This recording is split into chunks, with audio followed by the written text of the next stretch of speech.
من بەخۆم دەزانانی ئێستا مۆزوعی کۆڕۆنەشی گەورەیە عالەمیە و کوردستانشی گرتیتەوە پێم خۆشەوە و ئەرکەشی نیشتیمانی کە بە واجبی خۆم هەستم واجبەکەش ئەوەیە کە لێرە دوو بینایان تهیە کردیە هەر وەختی احتیاجیان پێ بوو لە خزمەتیاندایە پاشان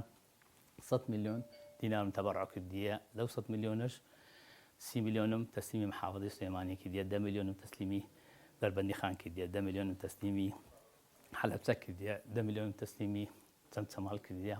10 ملیۆنم تەسلیمی خەلیفان و 10 ملیۆنش تەسلیمی ڕاپەڕین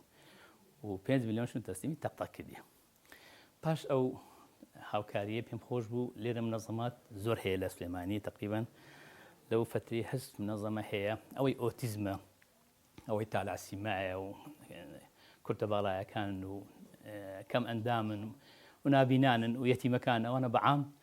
هەمووی هەر 1.5 ملیۆن دینارم بۆ تەبەڕعکردینە بۆ ئەوەی زیاتر پێم بکرێ هاوکاری بکەم لەناو پرۆژەکەم لێرکانم ڕەوزەم هەیە حەزانەم هەیە و کۆمپانیاشم هەیە و بەهاروها منەظەمەشم هەیە هەمویان کەوادر تقریباً لە حدود 70-80 کەسە بێ هەمویان هاوکاریم ئەو مانگەی کە دەوامشان نەکردیە یارمەتی موچەم هەموو داینێ لە منتقەی سویسیاتش تقریباً لە 50 عائلەم ئازوقە بۆ تەوزەکردینە ئینشاءالله ئەوانەی کە کردیدم ئەم هەم بە واجبی خۆم دەزانم